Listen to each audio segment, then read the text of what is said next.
ఒక ఎకరానికి వచ్చి 5,500 కాయలు తెగుతుంది. దిగుబడి బాగా ఉంటుంది. తోట కూడా 2 నెలల నుంచి 3 నెలల వరకు కాస్తుంది. నా పేరు శివనాగమల్లేశ్వరరావు. దేవరకుంట, నూజివేడు మండలం, చేలూరు జిల్లా.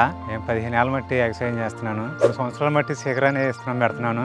ఒక ఎకరానికి వచ్చి 5,500 కాయలు తెగుతుంది. దిగుబడి బాగా ఉంటుంది. తోట కూడా 2 నెలల నుంచి 3 నెలల వరకు కాస్తుంది. ఏరే విత్తనాలు వచ్చేపటికి 2 నెలల్లో 40 రోజులు 50 రోజుల లోపల అయిపోతున్నాయి. పెట్టిన కాడించి కాయలు కొత్త మొదలెట్టిన కాడించి అయిపోయే వరకు ఒకే సైజు కాయ క్వాలిటీ బాగుంటుంది. కాయ దిగుబడి కానీ ఇది కానీ బాగుంటుంది. మార్కెట్కి వెళ్తే రేటు పడుతుంది, బాగుంటుంది. దానివల్ల నేను ఇల్లు కట్టుకోవాలని కోరిక ఒకటి ఉండేది. దాని గురించి ఇక్కడ మా స్థలం ఉంటే దీంట్లో ప్లాన్ చేసుకుని కట్టుకుంటున్నాను. అది పెడతాం వల్ల నాకు బాగా లాభం వచ్చింది. మళ్ళీ ఇప్పుడు కూడా 2 ఎకరాలు పెట్టే ఉంది. అందరూ పెట్టుకుంటానికి బాగుంటుంది. నా కోరిక అనేది తీరుతుంది ఇల్లు కట్టుకోవడం వలన. ట్రై చేస్తే అందరూ కూడా ట్రై చేయొచ్చు. నా కళ నెరవేరైంది కావేరి విత్తనాలు పెడతాం వలన.